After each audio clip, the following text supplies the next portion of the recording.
It is so easy to forget, and in fact we are actively discouraged to forget and to move on and to look the other way and not consider the fact that for a moment in history, in 2021 to 22 roughly, I lost track of time over those years, we actually came as close as possible to mandating an untried drug to the population that was rushed through, do you remember, at the speed of science. That was according to Pfizer executive Janine Small. She was making a statement to the EU Parliament in October 22.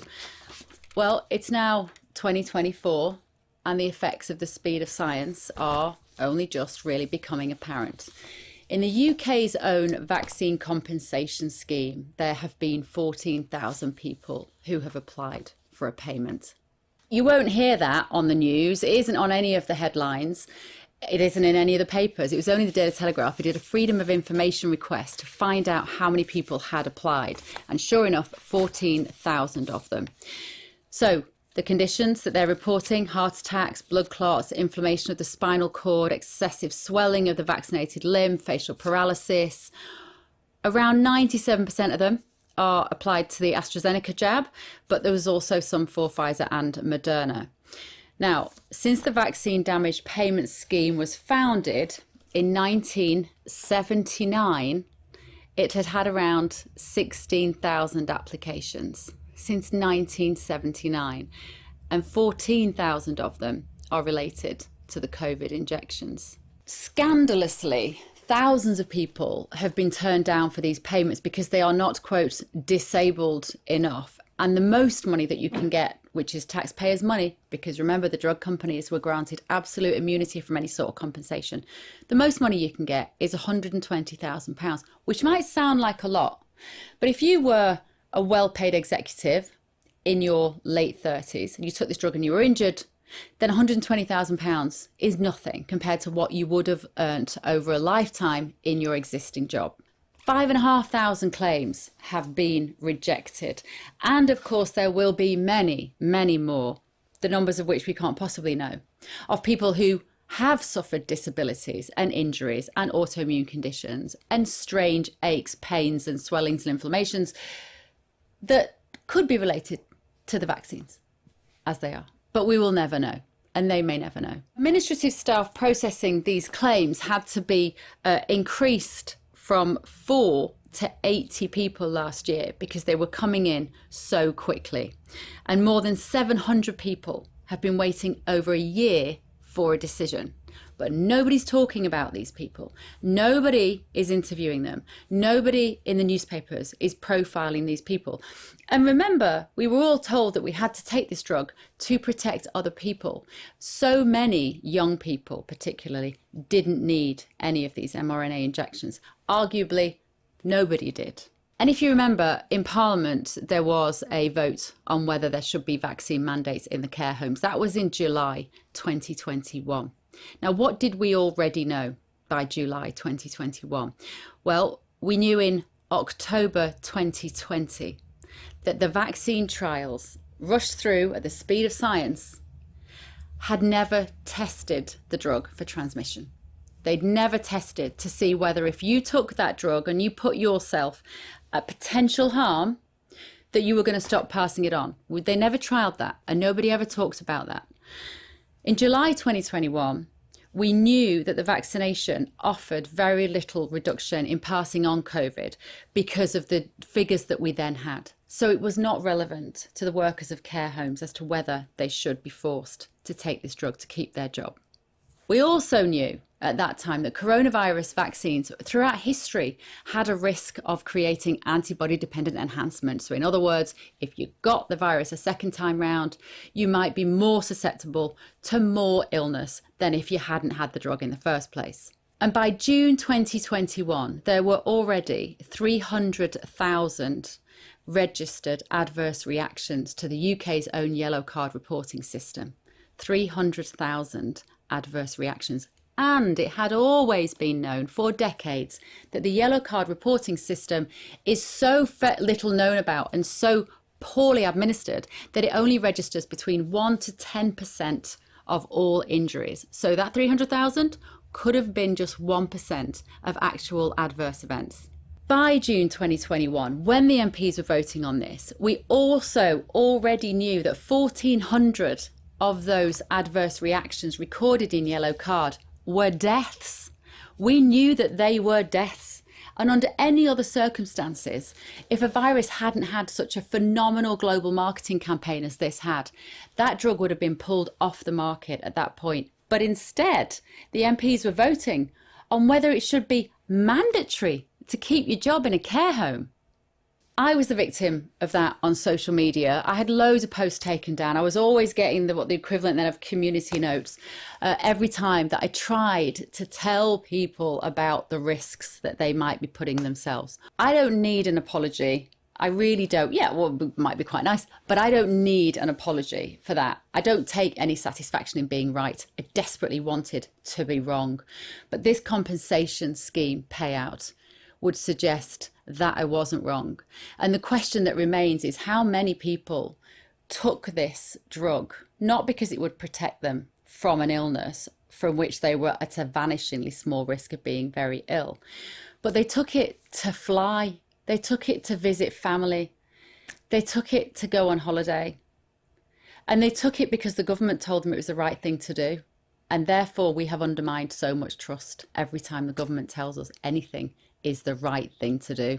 I was popping up on all sorts of daytime shows at the time as a rent-a-gob, talking about all sorts of issues, and then the pandemic happened. And I got such a kicking during that period of time. And I was repeatedly asked on those shows, have you taken the vaccine? Have you taken the vaccine? And for me, medical privacy was one of those primary ethical issues that we were just bonfiring under the pressure for everybody to conform to this one issue. And I never confirmed whether I had or had not taken the COVID vaccine on any of those shows, because it wasn't about me and it wasn't about my personal medical information. As one of my friends said, it didn't take a genius to work it out, Bev, when they were watching. But that was important to me. Only quite recently, in 2024, when I did an interview with the Times newspaper, did I say that I hadn't taken the vaccine. And even now, a piece just recently about GB News, written in another newspaper, described me as Bev Turner, who refused to take the COVID vaccine. That was my defining characteristic. That's how this journalist sees me, as though my medical decision is remotely relevant to whether I can present a show on GB News. I still find that utterly baffling. The new GB News shop is now online and it's better than ever. With a whole new range from caps to t-shirts, pint glasses to pens, blankets to bags, there's something for every GB News fan. Whether you're a dedicated viewer, a proud supporter, or looking for the perfect gift, we've got you covered. GB News, the People's Channel. Now with the products you love. Visit gbnews.com/shop today. So why does any of this matter? I repeatedly hear, oh, move on, stop talking about COVID, doesn't matter. Well, we've had Bill Gates again this week, and he's said it quite a few times in the last couple of years, warning us, be afraid. If we don't have what he described as a big war, I'm not quite sure what he means by a big war. I'm not sure there's that many little wars. If we don't have a big war, then yes, there will be another pandemic, most likely in the next 25 years, he told an American network. I can't help but think he'd like one a little bit sooner than 25 years. There's a lot invested in this issue for him. He's not alone, of course. The way this interview that Bill Gates did was reported in the Fox Business site is rather hilarious, because they say that Gates joined the League of Scientific Minds. I don't see Bill Gates as a scientific mind. One of the criticisms that was levelled at me throughout the pandemic, every time I tried to talk about informed consent for the individual on this issue, was, you're not a doctor, you're not an immunologist, oh, here's Bev Turner, the virologist again, as though somehow I had to have a medical qualification in order to talk about this. Bill Gates does not have a medical qualification. I remind you, he's a very good businessman, and he'll make an awful lot of money out of another pandemic. And partnerships with companies like Pfizer have been key to the progress we've made. For example, Gavi got started, actually announced here at Davos. One of the most important vaccines, the one that saved the most lives of all, is the pneumococcus vaccine. And Pfizer was the innovator there with their Prevnar product. And they've been providing that at low cost so that it can get out to all the children of the world. We shouldn't have to rely on the likes of Bill Gates, who wrote a book in 2022, I remind you, called How to Prevent the Next Pandemic. I haven't read it, funnily enough. I can probably guess what might be in there, but I don't think it will be an awful lot about how to prevent the next pandemic. It might be about how to handle the next pandemic when it mysteriously comes along. But he talks about enhanced quarantine techniques and guess what? Investment in vaccine research. Funny that.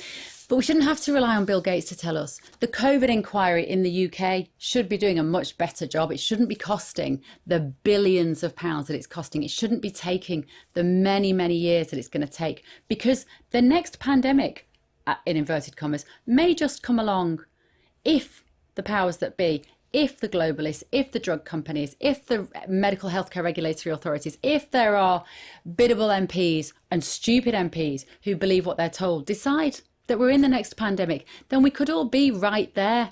And then what would we do? What would then happen to the dissenting voices next time round?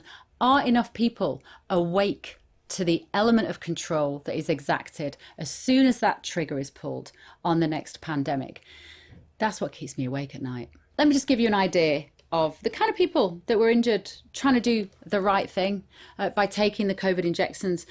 This is Leona Sanders. Her husband Seb is the British champion flat race jockey, and he's been fighting on behalf of Leona. She was left hospital bound after 3 COVID injections, but their claim was rejected. Leona Sanders, she was only 52, so she was at very, very small risk of getting significantly ill from COVID-19, but she had a rare autoimmune disorder which causes inflammation of the blood vessels, and she was told that the jab would not interfere with her condition. What we know now, what we actually knew very early on from the Pfizer trial itself, was that autoimmune conditions could be worsened by the mRNA injections, and she was told it might not do anything to her because she had an impaired immune system. Well, that information, in my opinion, was wrong. First injection in February 2021, she had a booster in the April, and her husband said it was only a day or two after she collapsed in the bathroom, her left leg had given way. We weren't blaming the injection because nobody warned us, so we never put 2 and 2 together. And that's the point, isn't it? Nobody warned us. We were just lined up in leisure centres where people who had never administered injections before were just given the power to put this into people. And it's easy to think that this is all in the past now, right? It's all history. Nobody's really getting these injections anymore. Well, let me give you an anecdotal story of somebody that was meant to be at a meeting with me the other day, and they were off with COVID. And when I sort of said, "Oh, how do you know?" And they said, "Well, I've just had my 7th jab." As they zoomed in, I said, "They're good, those vaccines, aren't they?" 7th. People are still lining up, and we still have no long-term data. As I was saying back in 2020, we're only now just getting the long-term data. So where do we go with this virus called COVID now? Because the papers are ramping it up again as we get towards winter. The winter warnings, the stronger COVID strain is taking charge, we're told, describing it as the bastard son of Omicron, just to give it that dramatic edge that this virus has always had. And it will be a risk to some people. It was always a risk to some people, but it was never a proportionate response, and it never demanded the number of people take a drug that we hadn't tested properly. And also, who's still testing for COVID?